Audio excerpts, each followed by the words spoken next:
All right, where are we at here?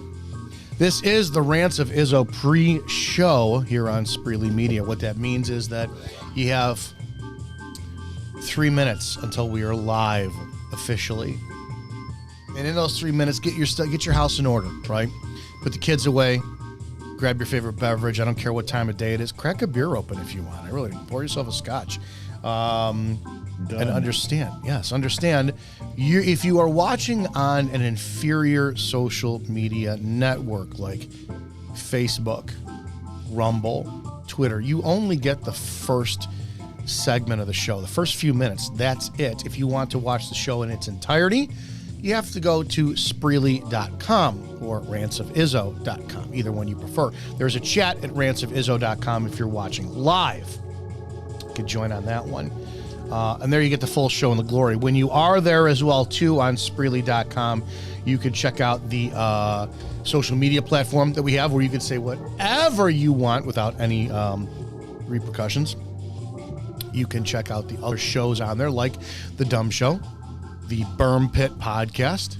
You can also check out the Report and Opine Show, Shannon Joy Show, Wake Up America with Austin Peterson, greatest libertarian mind of our time. All that kind of stuff.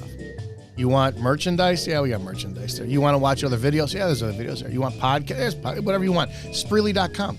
All things speaking freely. Over in the chat, Bev, how are you? Good to see you. We have less than 2 minutes. Just about 90 seconds, and we are live here on Spreely Media. Don't forget, there is a rant line. You ever want to say anything?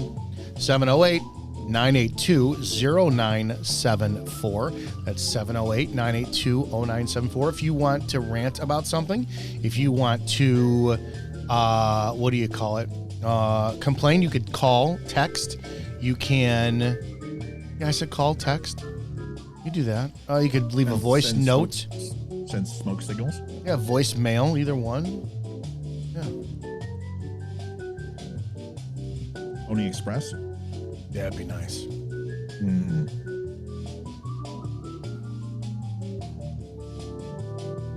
All right, less than 1 minute.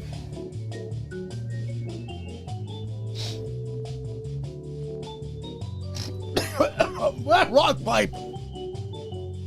Broken out. Got a broken arrow. Black Hawk down. Yeah. I coached I didn't coach. I went to watch a wrestling tournament over the weekend. 500 kid wrestlers. I think I caught the sniffles. Oh. Yeah. You got Spreely 1 or 2, buddy? Spreely 1. Roger. Because we are number 1. All right, 10 seconds. See you guys on the flip side. We're going to have a show today. Your sister's ass.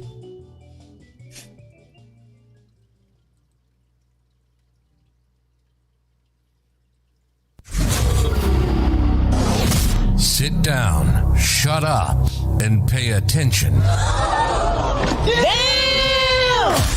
This is the Rants of Izzo Show with your host, Dominick Izzo, from porn to politics. We touch every third rail we can find. You might want to put your headphones on so your mom can't hear this. It's been called the most entertaining 60 minutes on the internet, and it starts now. Let's do this. All right, happy fabulous Monday. This is the Rants of Izzo Show here on Spreely Media. It's your one-stop shop for all things glorious, including free speech. And that's it. There's nothing more to say about that. I have nothing more to say other than the fact that it's just another Monday out here in Chicago. I haven't looked at the shooting weekend numbers yet, but we did have a warm weekend. So, you know, that meant that Black Lives no longer matter, and there was probably a ton of blood in the street. We'll check that in a second. From the Dumb Show, sit with me on Monday. Matt Spear, glorious day to you, sir. How are you? Wonderful. Thank you. Doing well. Okay. Let's get into it because it is Monday. Oh, shit. No, let's do this really quickly. Matt, so this is the 4th day of the month of March, right? It's the 4th day. Correct. So there's 4. We're not even in the 4. It's really been 3 days and a couple hours. So just so everybody knows, I talk about this. I like to sit there and kind of point out the numbers for the Chicago shootings. how important they are. There was a famous or an infamous South suburb Chicago mayor that's been in the news lately who lives like a ghetto queen, all this shit. But people have to remember that in Cook County, Illinois, which comprises of 5.8 million people, it's the second largest county in the nation, Chicago is a part of that, and it has 2.7 million people, residents. It's not including daytime work population and all that shit. And the suburbs are separate. So the numbers that I talk about from the site Hey Jackass are just limited to the city of Chicago. They're not limited to the suburbs at all, or they're not including the suburbs at all. So in the first 4 days of Chicago, we've had 30 people shot and 4 people have been killed. That's racist. Yeah. Just thought I'd let everybody know that one. That's where we're at. Okay, Black lives do not matter in Chicago. They just don't. It's as simple as that. Let's talk about the biggest news today. Get Matt's opinion on this one. The U.S. Supreme Court sided unanimously with former President Donald Trump in his challenge of the state of Colorado's attempt to kick him off the ballot in the 2024 primary ballot. All nine justices ruled in favor of Trump's case, which will impact the status of efforts in several other states to remove the likely GOP nominee. Like the Cook County judge did out here in Chicago, did say he was strike him off the ballot, but that looks like it's going to be overturned now. Unless, does this blanket it? Meaning now that SCOTUS said in Colorado, do you think they're going to rescind that, or are they going to make they're going to have to make him go, all right, Illinois is next up going before the Supreme Court, and the next state, and the next state, and the next state. Are they going to be that stupid and petty? No, they can't be that stupid and petty because it's a federal court. So federal court supersedes district and any state Supreme Court. So because this decision was made against Colorado and hit the federal level, this will apply. There's also several precedents over this. There's a case in Florida that was ex parte that essentially ensures that everyone has the right to life, liberty, and the pursuit of happiness. When you say that, that also falls into the Bill of Rights and it falls into due process and everything else. Now, what they did do is the Supreme Court kicked it back to the Senate in the sense that this is not the decision of the Supreme Court to decide whether this is insurrection or this falls under a law. And I think it's fantastic. And they do this more often than not. They did it with Roe v. Wade. They didn't make a judgment on it and then set legislation. They interpret the law. That's their job. So they interpret it and they say, no, this isn't viable. Therefore, this can't be applied to Donald Trump in this election. And if they didn't do that, exactly what you said would happen. So it's up to the Senate to decide if this one small piece, an old Civil War piece of legislation can apply in future to presidents. And the answer is it can, but it needs to be decided by Congress. Correct me if I'm wrong. He has not been convicted of any crime yet, correct? No, not even charged. I don't understand. As now, I was a cop. I don't get it. I do not get how they can sit there and remove anything he has the freedom to do based on the fact that he has not been criminally convicted on anything. Why don't they just take away his right to bear arms or his right to vote then next? Right. So the reason why is because in this statute, I'm not gonna read it. I got it right here.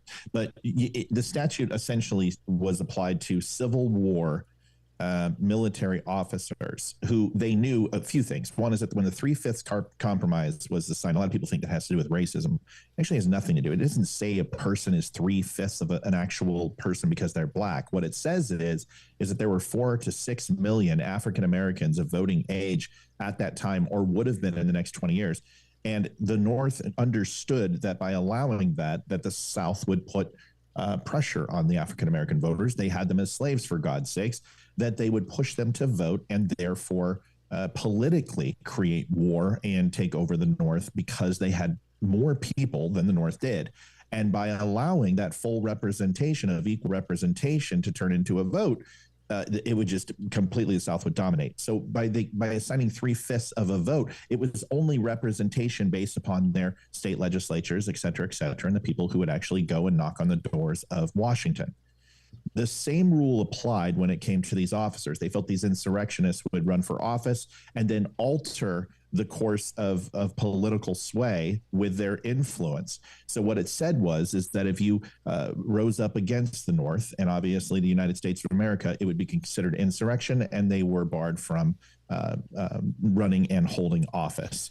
the reason why this argument fails is because what you're saying is that what Donald Trump and the January 6ers, what took place, even if you assign guilt and blame, which you can't without due process, is that it was the size of the Civil War, that it was the influence of the Civil War, and that the President of the United States is under the form of uniform code of military justice, which he's not. He is not in the military.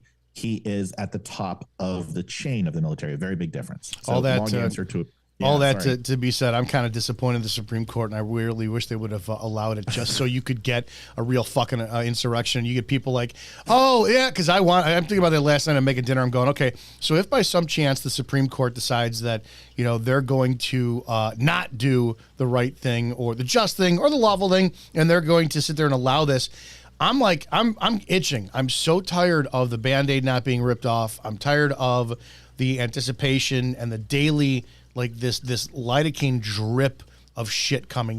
We need the floodgates crashing, and that's where I'm at. But yeah, he's gonna be allowed on the ballot, and that's gonna overturn everybody else. Like the Cook County judge out here in Illinois decided that she wanted to knock him off the ballot, and I think a few other states as well too. You're probably gonna get what you want, though, Dom. You're gonna. I mean, if he dude, wins, I hope.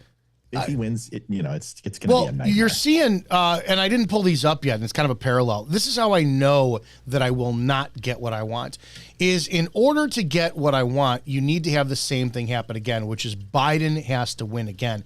Biden's not going to run. And I didn't see I saw the article in passing because I'm like, I'm not ruining my weekend watching this shit. But apparently both Joe Biden's brother and Hunter Biden admitted to the fact that he was the big guy and a certain amount of money he took from China, which we know no one cares about. Like nothing will be done about it except for it finally lays the foundation of going, hey, Joe, we're going to have you step aside and we'll replace you with Newsom. If it is, I have some bad news for people. If it is Newsom versus Trump, Newsom will win. He will. He will out-debate. Oh, 100% he will. He will out-debate. Newsom is charismatic snake oil salesman that will be the fresh, young, he's running his state into the ground, and he still gets voted back in. But my point is he'll be the new fresh angle, and you will have the moronic leftists say, well, here's the new younger, guy who really knows what he's doing, and he's running California great. And so nobody will wind up raising up proverbial arms against the new regime. If it was the Biden regime, yeah, you might get people doing it, but it's not going to be Biden. Can I chime in? You can chime in. A hell of a long time on the Constitution. Newsom is being saved as much as Youngkin, or what they thought DeSantis was going to be saved as. See, there's the race in 2028 is almost like, this one's extremely important because this decides where the country goes and how bad it's going to get. 2028 is going to be like, this is the last stand, the last hurrah. Either this country is going to continue geopolitically to go down the tubes. We're not going to have kids. Prices are going to go up. The dollar is going to be devalued. OPEC is going to lose its value. And then the Korea, China, Russia, South Africa dollar connection will ultimately take over. This is the giant, fear of what's going on in a quick 1 minute, summation. But this whole thing is Youngkin from Virginia has a lot of push. In fact, they wanted him to be the Haley. They wanted him to come in here and be the kind of like the no-face candidate, the person who was young and sit behind the scenes. Well, he screwed up in the actual primary, and we got hammered by as Republicans in Virginia. So he kind of went backwards. Newsom's kind of feeling the same exact thing. His push to take guns, some of his Beto O'Rourke type mentality has left him as a negative taste in a lot of people's mouths. So I think what they do is they hold Newsom's going to run in 2028. It makes sense. You got Youngkin in 2028. That would make a smart Nikki Haley VP ticket because of her popularity with independents. That's the fight. Michelle Obama's not. Joe Biden's going to be it. I'm telling you, he's going to the finish line. Be so bad because he's going to win. I don't care. I don't know about that. I don't care who says what. Trump is not going to win.